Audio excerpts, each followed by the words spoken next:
Hey everybody, it's Jane Johnston with the Burr Hill Group and Hey everybody, it's Andrew Plank with the Page. How are you? with the Vibes Real With the Estate. vibe. We got the vibe happening again. Yeah. You got a light going out of your head, Jane. We're here with the Victoria Real Estate Show. It is May 25th, and I'm at a home inspection, so welcome. Yeah. How's the inspection going? Good. I'm here with Joy from Home Check. Joy, come and say hi. Hello, everybody. Nice to meet you.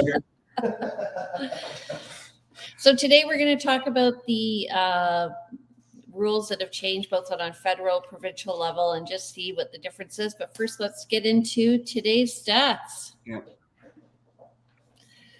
All righty. I'm a little stressed. Yeah, you got a lot going on there, Jane. As do we all, but yeah, it's good to be able to juggle these things. So what have we got? We've got the stats from the Victoria Real Estate Board as of Monday the 22nd. So just a few days ago. And you want to take it away, Jane? Sure. So net unconditional sales to month so far are 540. This is pretty close to what last year was at 760. So we have a week left in the month. New listings are at 928, and that's compared to 1,531 in May of last year. And active listings are up a bit, 2,120. We've seen these to be very consistent over the last few months. Yep. And that's compared to 1,776 for last year. Interesting, talking about stats, and we were at that awards event a couple of weeks ago, and somebody said to me, I said something about, well, we've got 1,400 realtors in Greater Victoria, and they said, no, there's more like 1,700, and I was like, no. But yeah, we're like 1,670 or something, some crazy number for the number of realtors in Victoria. So you've almost got, a little more than one listing per realtor in the marketplace. And sales. So there's a lot of competition. Somebody asked me what real estate's like. I'm like, well, it's very competitive until we get the listing or the buyer. And then it's very cooperative and collegial after. Everyone's trying to make it work. Yeah, it's a funny business because we are colleagues and competitors at the same time. And so a lot of people don't realize that when you're hiring a real estate agent, you definitely want to find a real estate agent that can stand up for you, but also can keep the relationships with their colleagues, because you don't want somebody that's always. Yeah, you don't. There's certain types of negotiation that will just cause everyone's back to get up, and you'll never want to deal with that person again. And there's a few people in this industry, very few, where I've had that experience, and it can be very, very hard to go to the table with them again in future, and it harms their clients. True. And when we get into multiple offers, we'll talk about not only the buyer. So interesting situation. I had multiple offers on a unit on the weekend, and it was a situation where we had to make sure that the buyer's qualified. So I asked the agents, and normally I just say, is your buyer ready to go? Yeah. Well, in this case, I asked more details, and it turns out that one of the buyers actually wasn't ready to go. Mm-hmm. So that's why their conditions were so long. So we ended up going with somebody who has already spoken to a lender. Right. Yeah. Sometimes, and that's the thing. Sometimes the best offer on paper is not the best offer unless the people buying can get to the finish line, remove their conditions, put down their deposit, be there at completion with the money on the table. It's just a piece of paper until then. So knowing something about these buyers and understanding that, and this was one of the conversations actually last week too at the panel discussion that the board put on, was, looking at the stats that realtors have, and knowing realtors that are kind of full-time, really engaged and who vet their clients versus a realtor you may not know the history of, and they've just brought some buyer and they brought an offer and there's no information about the buyer even on the contract. Like, how many times have you seen a contract where the buyer's address is not included? I do that sometimes. You do? I do it for privacy. Mm-hmm. I don't want, sometimes they Google it or they look it up on realtor.ca. or they look it up on the search, or the realtor does, and it reveals a lot of information. Then I'll put it in at the end. The name itself can do that, but yeah, the address itself, the address can also, I mean, knowing if someone is in Victoria or if they're coming from Vancouver or Toronto or some other center, it's all information. It all goes into the pot of the decision matrix for the seller to look at. I had a lawyer call me once and complain because she's like, how come you're not putting their phone number on the contract? I need the phone number. And I said, well, sometimes the buyer would call the seller. Yeah, it's happened. Absolutely. That's and this is not a contractual element, right? So it's information. It helps title office in filling in information. I guess it helps conveyancing. It helps it helps connect the, like, let's say it's Mike Smith making the offer. Having an address definitely helps to specify the Mike Smith, you might say. Yes. Right? So, okay. So moving on from there. So what we've said here is we're looking like numbers are, other than maybe new listings won't reach that point by end of month. New listings currently at 928 as of last Monday, and for end of month in 2022 was 1,531. We're definitely not going to see that level of listings, but everything else looks like it's kind of moving relatively similar. And this is a great explanation about why the market is still fairly hot. It's because we don't have a ton of inventory. The listings aren't as high as they were. The market really slowed in May of last year, and we're seeing it more consistent this year. Feels like it's. Are you finding though? I'm seeing a lot of coming soons from colleagues on the network Facebook pages. I'm seeing a lot of new listings. I think we're kind of ripe for seeing a ramp up of listings I think it's going to be a late spring in terms of the activity in the listings. Yeah, get your place on now, folks. Mm-hmm. Okay, go ahead. Okay, so as of yesterday, May 24th, there was 297 new listings. This is a week's worth of data, right? So 297 new listings came online, 180 listings out of that pool from the last slide of 1,700 or so went pending, meaning that the buyer and sellers agreed to an unconditional contract. There were 103 price decreases. So this is interesting. We've been seeing this and commenting on this for some time now, but there's a very consistent high level of price decreases that we've been seeing for the last number of months, which just tells us that people are maybe listing a little higher, or that the properties aren't selling and they are having to make some adaptation on price. That doesn't mean that a property that just listed is always overpriced. There's a lot of properties selling right away, and we are seeing lots of municipal offers. So increases, we won't go into that. Small number of price increases, small number of properties back on market. 28 properties expired. So again, not everything sells, but that's a small number compared to what's coming on market. So we are doing expiry and a relist, and sometimes with new agents, I get a question, why are we doing this?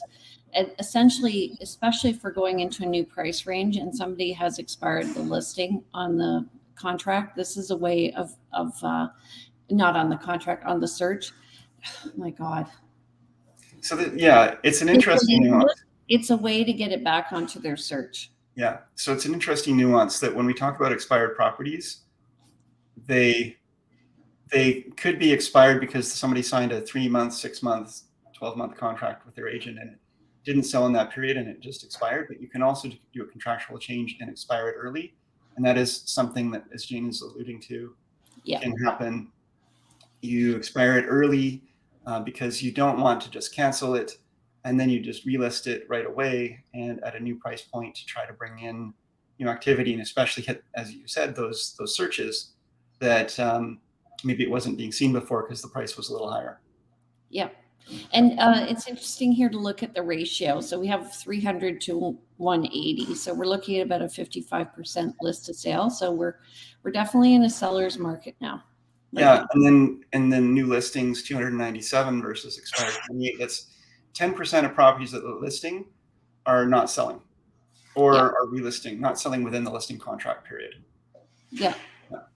Okay. Okay, moving on. So what's this Bill 44 thing, Jane? What are we talking about today?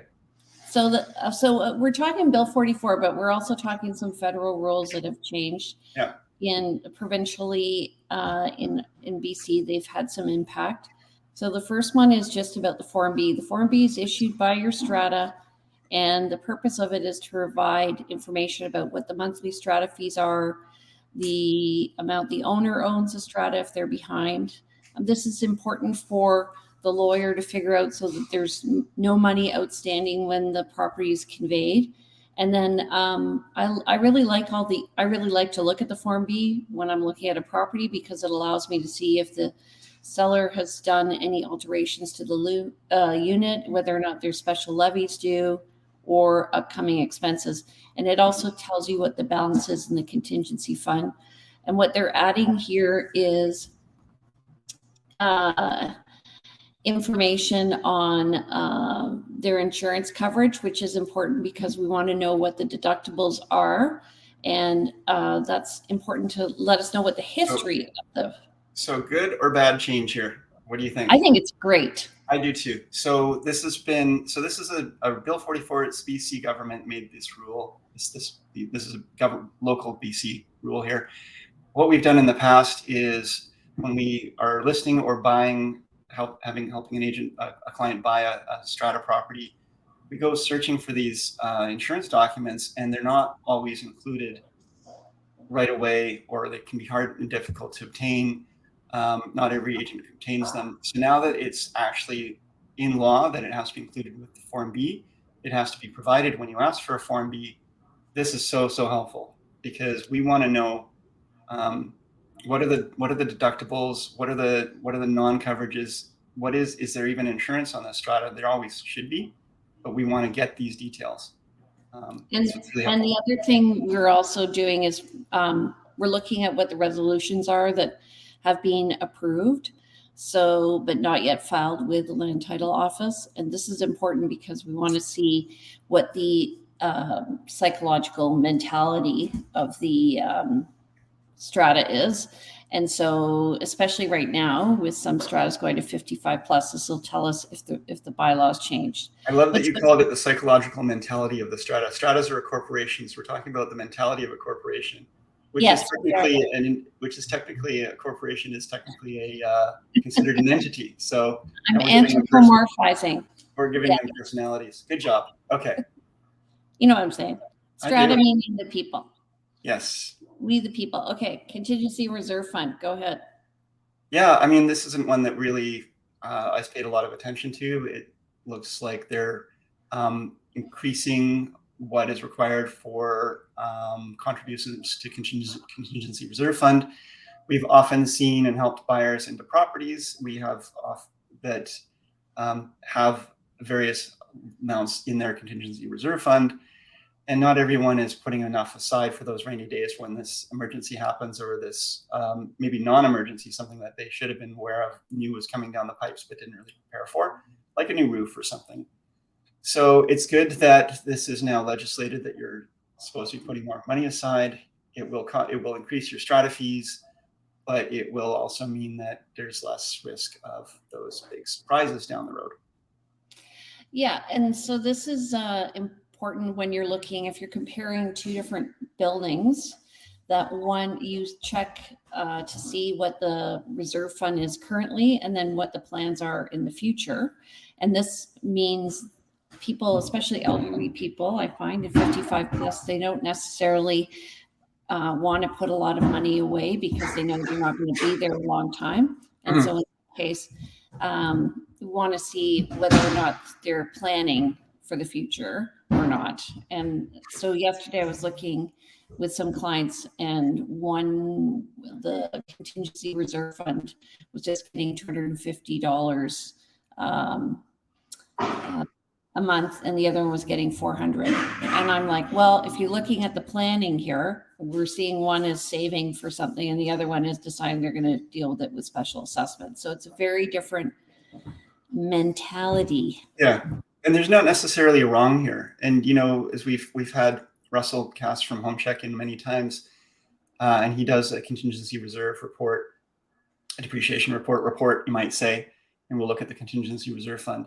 One of the consistent pieces of advice that he gives, that we also give our clients, is put money aside in your own pockets for these upcoming special assessments or upcoming work. High strata fees aren't necessarily a bad thing. Low strata fees aren't necessarily a bad thing. Just understanding how it's allocated. And you might be wanting to put, rather than paying high strata fees and it all going into contingency reserve, contingency reserve, put it into your own bank account. And that way, when you go to sell your home, right, you can't pull the money back out of contingency that you have contributed, but you can certainly take it with you if there's been no special assessments in the meantime. Yes, Anyway. you want to see what suits your lifestyle. The other thing is the change is that the new one is that the developers must contribute towards a contingency reserve fund. Yeah, that's right. This is interesting because I went into a condo the other day and the strata fees were just $250. I'm like, well, it's not going to stay that way. No. Yes. Yeah, buildings often that are under 10 years old, you find they still have low strata fees. They are still feeling like they're under warranty. I think a lot of people don't understand too that the warranty, this 2510 warranty, is really not a full comprehensive warranty for 10 years. The 10-year point is really just on structure. And most warranty issues and most contingency reserve items issues are not going to be around structure. 5 years is around building envelope, which certainly that is an important key piece and could get involved in items that could be a contingency item. But it's really 2 years on material labor. So yeah. These are the things that should be putting money aside a lot earlier than people are doing. Anyway, we're getting into the weeds. Let's move on. Unless you have something you want to finish with this with. No, I just think it's important.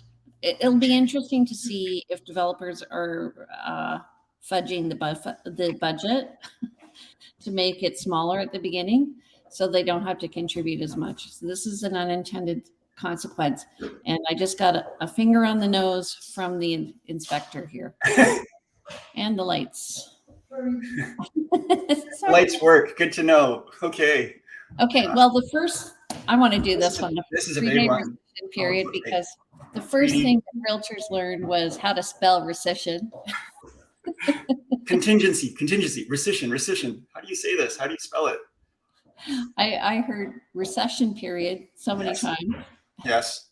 Anyway, it's a cooling off period. So the buyer, without any reason, can, within 3 days of writing a contract and getting it accepted, 3 business days, rescind their contract, and then they can just walk away. But they have to pay a penalty of 0.25%. That's 0.0025 of every $1,000. So what that means is that they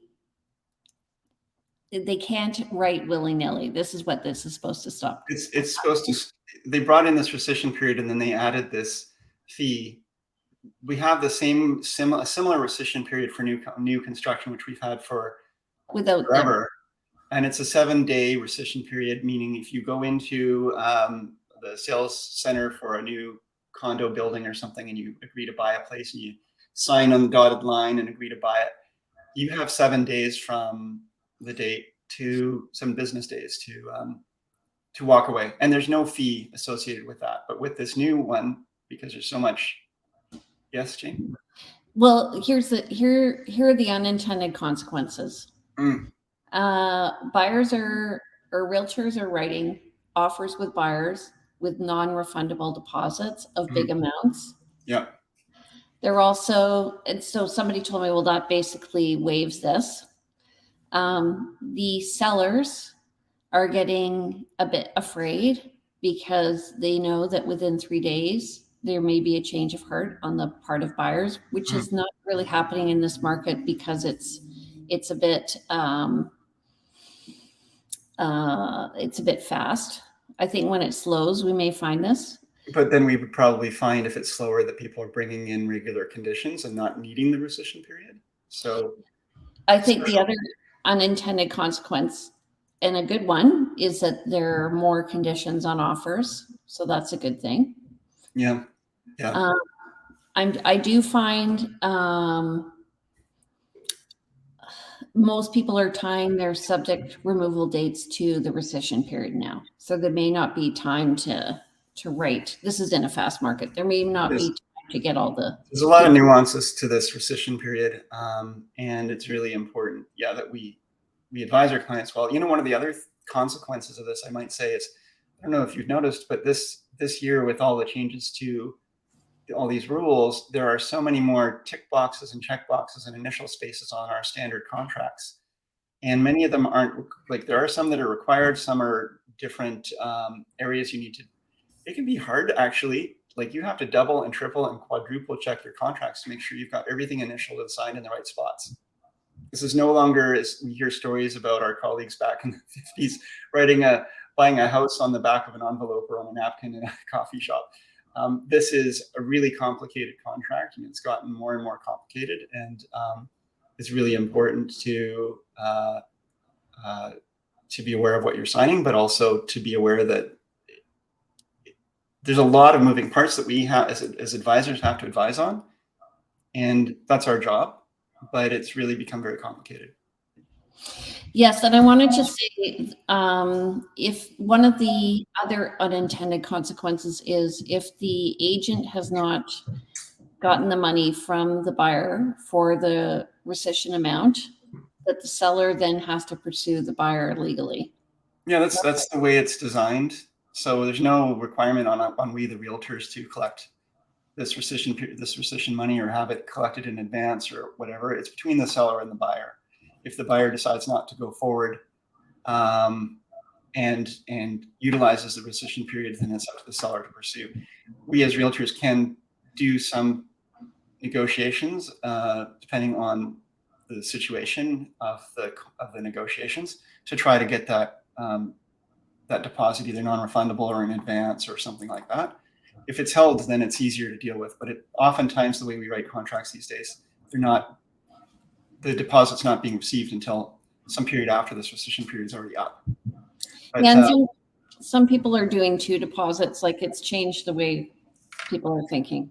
I was listening to a podcast. It was a psychology podcast. And they were talking about something in New Zealand that I thought was kind of related to this. I think it was kind of funny that law of unintended consequences kind of thing.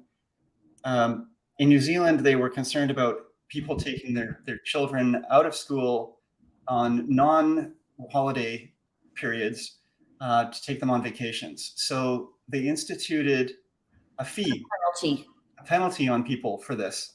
And with this penalty, whether it was $50 or whatever it was something to try to dissuade people from taking their children out of school on these non-holidays. They wanted people to be in school. But what had happened beforehand was people were feeling guilty about taking their children out of school. They were sort of against the rules. It wasn't really working too well. But now that it became just a fee for service, more people started utilizing it and saying, well, for $50, I've got authority now to take my children out of school. And I think that's the same thing with this rescission period. It's a similar effect. People are making offers and they're able to now. So the question, one of the unintended consequences that we haven't talked about and that we are starting to see is people making more than one offer at a time on a property. I was asked that. Yeah. I'm like, no, we're not doing that because you still have to do your due diligence. This doesn't excuse bad behavior. It doesn't. Well, you say that, but then the question becomes, is it similar to the effect that happened in New Zealand where people are saying, well, if it's just a matter of a fee and there's 3 properties that I'm looking at buying and I know I can rescind, I'm willing to pay that price. I'm going to make those 3 offers. I would say, depending on the realtor and the interpretation, and get a lawyer's opinion, please. You're shaking your head, but I'm telling you that I think that's the psychology of it. That's the way people are looking at it. Yes, I'm shaking my head because if somebody writes a contract, they're writing it with the intent of going through. They're supposed to. That's the purpose of a contract, and it's supposed to be, I get it, having the willy-nilly clause here, but I don't think that it's ethical. Anyway. Okay. Let's move on. 25 minutes. We've got a lot to talk about. You know what? You know what? Here's why. You want to follow the platinum rule and treat people the way you want to be treated. And so don't write more than one contract at a time. It's a no-no. Yep. Anyway. I would definitely encourage my clients against it and advise them to get legal advice. You hear what I'm saying, I hope. Okay. I hear what Age you're saying. restrictions. Age restrictions removed, except for 55 plus. This is huge. We should have started with this in rentals. This and the rescission period are the biggest changes. Yes, I'm leaving the best for last. Okay, good job, Jane. Anyway, so what happened as a result of this? The unintended consequence was that some stratas moved to 55 plus. Yeah. So by removing this, there was a lot of stratas out there that were 19 plus, 35 plus, age restricted. They did not want to have children in the strata complex. And with this blanket removal of all age restrictions, except for the 55 plus, it caused a lot of consternation for those stratas that really did not want to have children in there. And so a lot of them did move to the 55 plus. Not a lot, but a significant number did change their rules. So we've lost actually more. I can't speak to the numbers, actually. I shouldn't say we've lost more than we've gained, but we certainly, one of the unintended consequences is we've lost some properties that were available for people that say over 20, and they're no longer available. We used to get clients because we before, I guess we weren't able to really search age restricted for a long time, and then that field came in. And I used to get clients going like, what is going on? How come all the great condos are 55 plus? They're cheaper. Yeah, because they're harder to sell. And anyway, there's been some nuances to this too. There were some changes to the rules. And I think they added some rules around the 55 plus that now allow you to have younger person in there as well as an owner and so forth. And I think even a family member, like a child. But I need to double check and circle back on that. But I know there's been some changes recently to that one. So I think I do have that in here somewhere. Oh, no, I didn't. I took it out. But yeah, essentially, if you've been in the unit before the rule was passed, you're grandfathered in. Or grandmothered. Or grandmothered, as my husband would say. And what else? So they're starting now to pass bylaws for what kind of rentals they're restricting. That's interesting to me because are we talking rentals now? Because you're on restrictions. Well, so the age 55, yeah, I'm agreeing. They're now starting to pass bylaws that maybe like no more than 6 months rentals or no less than 3 months. These sorts of things are coming in. So I've had some clients call me. Have you had any clients call you?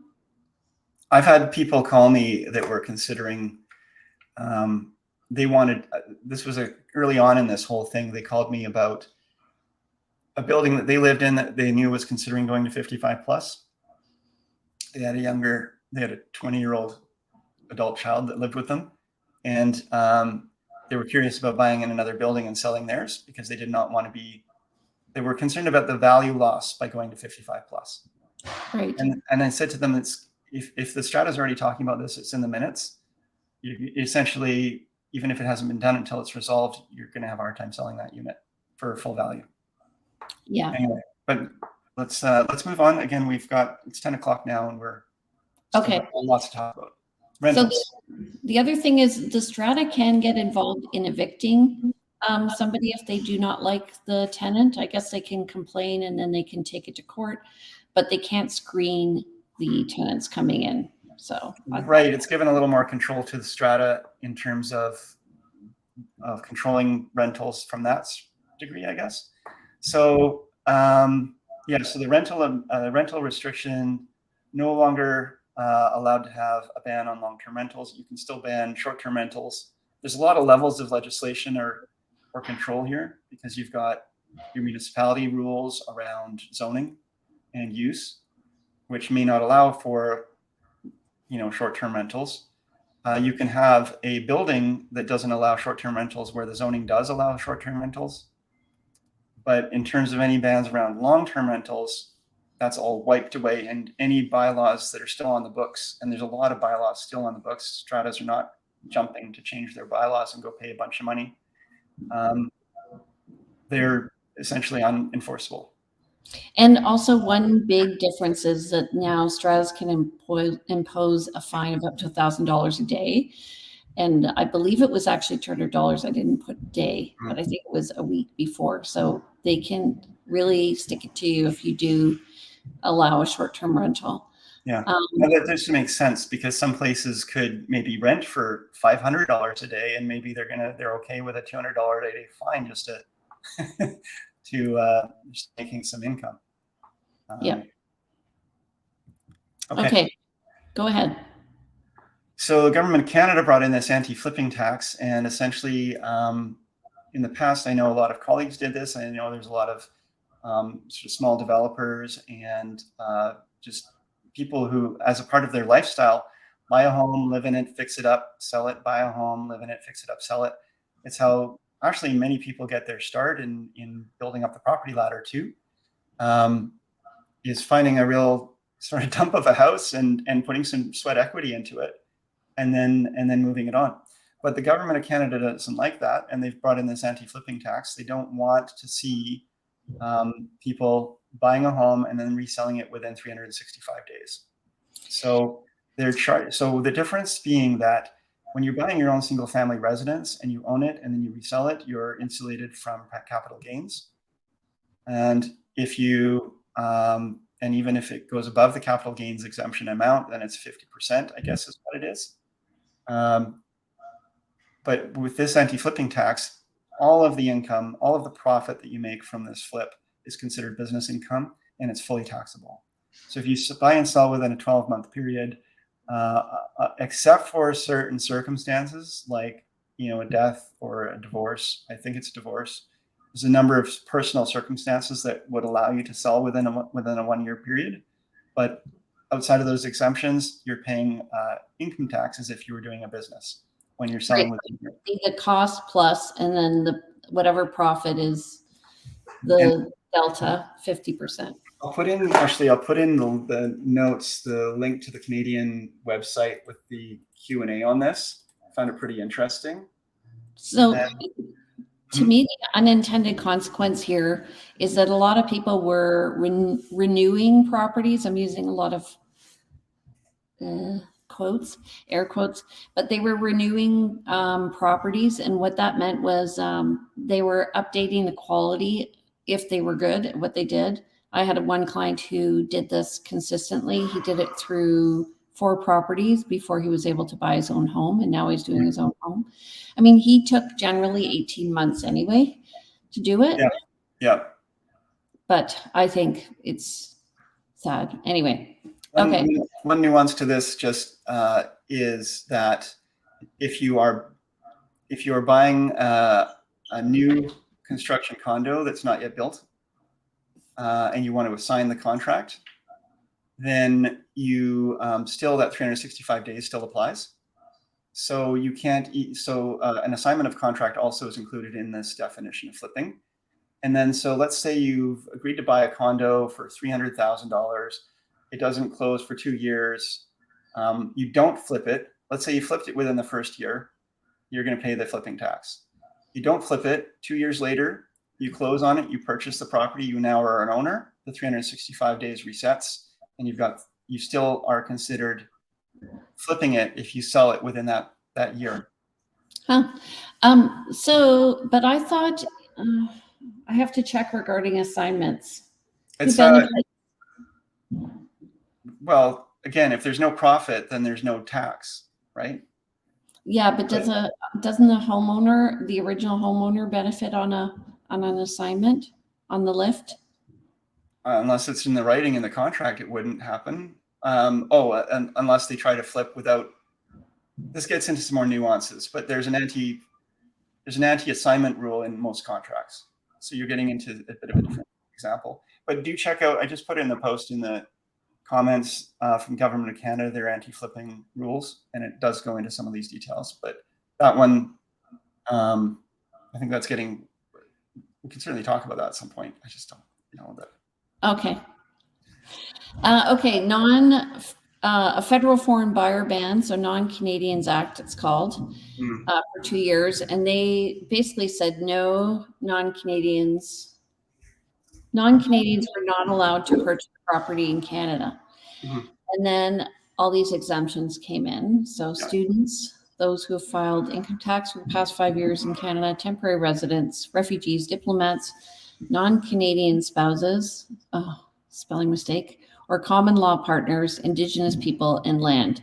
Right. And then there's also land exemptions for outside of big metropolises, essentially. And they have this definition here. What do you think is the unintended consequence of all of these? Or I don't think it's made a big difference in purchase. I don't. First of all, I mean, the stats have shown that there's not a huge number of foreign buyers out there. There are foreign buyers, certainly, and that is a big. But I think that's especially in some of the higher end markets. And it's always actually good, I think, to see investment in your country. And sometimes it can create some vibrancy. But one of the things that I found interesting was originally it was like, oh, all foreign buyers are banned, and then no, but okay, we'll let these buyers buy. Oh, but no. It's actually only banned in these certain specific areas. And what's been interesting for me, and this is a consistent thing I see with all of these rules, is here's the rule. Sometimes it's sort of brought in really quickly and you're not too sure. Yeah, exactly. It's very hard to advise clients because the rules are constantly changing. For example, they just recently expanded this census metropolitan area to include like Duncan and Squamish and some other areas that had been not part of it before. So I'll put again into the notes the census areas that they're talking about, that it's expanded recently. So you might have been working with some folks and said, okay, I think we're good to buy in Duncan because you're foreign buyers, but you can. And so the consequence, to get back to your question, is I think it's move people from these areas like Victoria, Vancouver, or Toronto into some of the more, if you're a foreign buyer, you're moving into some of the less populated areas that don't fall under this restriction. So it just means that those areas will see where that activity is. But now they're also saying, no, not there either. Yeah, they're trying to shunt people off to different areas. So, and there's also here, which we didn't mention, there's a foreign buyer tax if you buy in some of these areas, which is what Andrew's referring to as well. Like it's 20%. Yeah, we got a federal and a provincial level of foreign restriction. One is a tax and one is actual ban. So, yeah. You're not welcome here is what it's saying. And I think this is a political move. I don't know if it's a great one, but so the consequence has not been big. We looked at the, I think in April, we looked at the percentage of foreign ownership. It hadn't really changed. So it's only a minute percent anyway.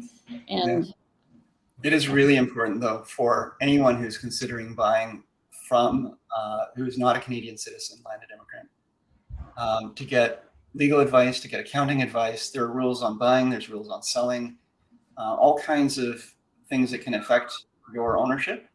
And it's much more in depth than what we've just talked about. So as much as we talk about these things, we always want to advise our clients to get those kinds of advice before making those decisions and putting your name down on a contract that could get you into some hot water. Yeah, exactly. Okay. Needs and wants, buddy.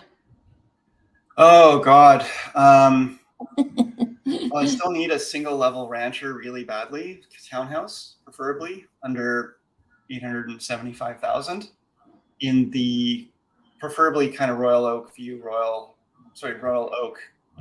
area, but also willing to look. We just load on View Royal and other areas.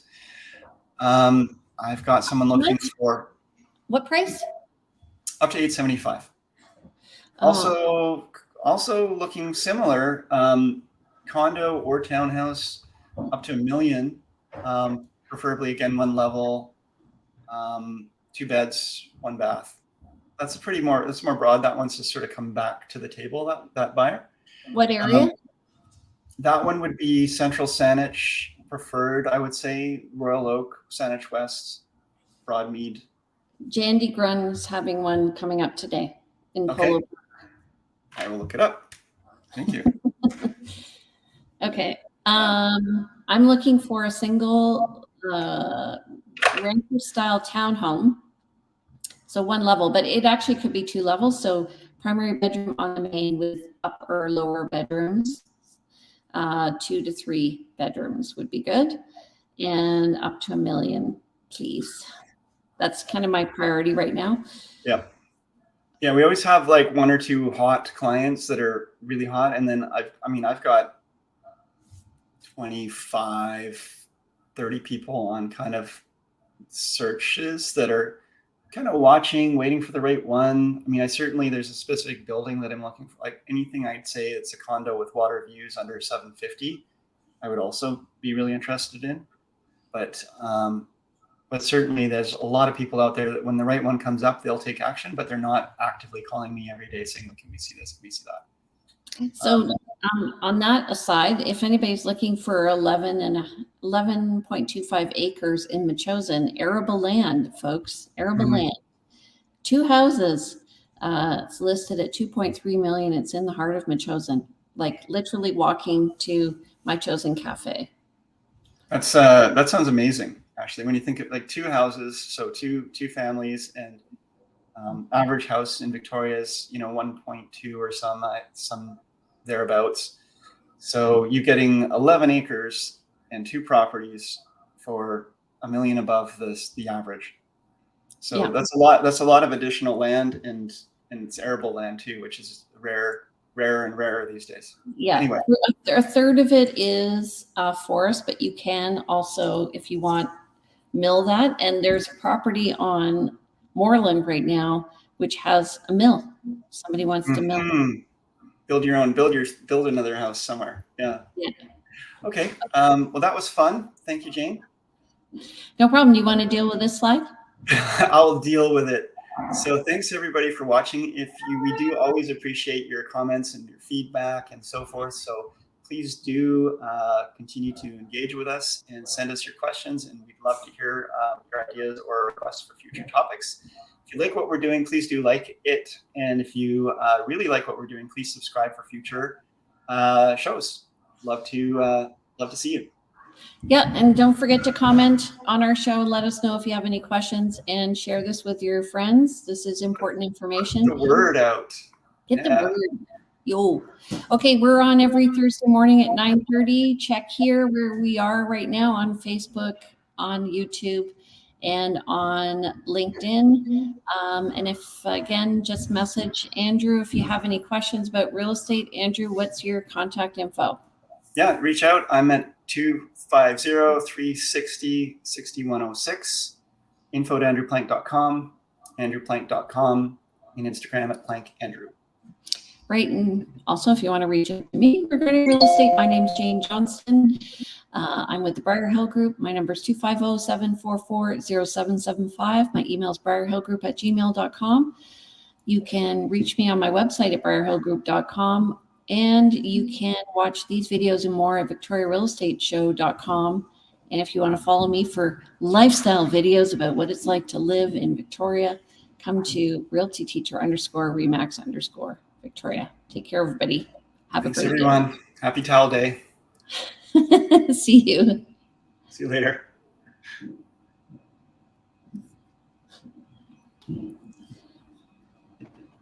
How long can we hold the smiles?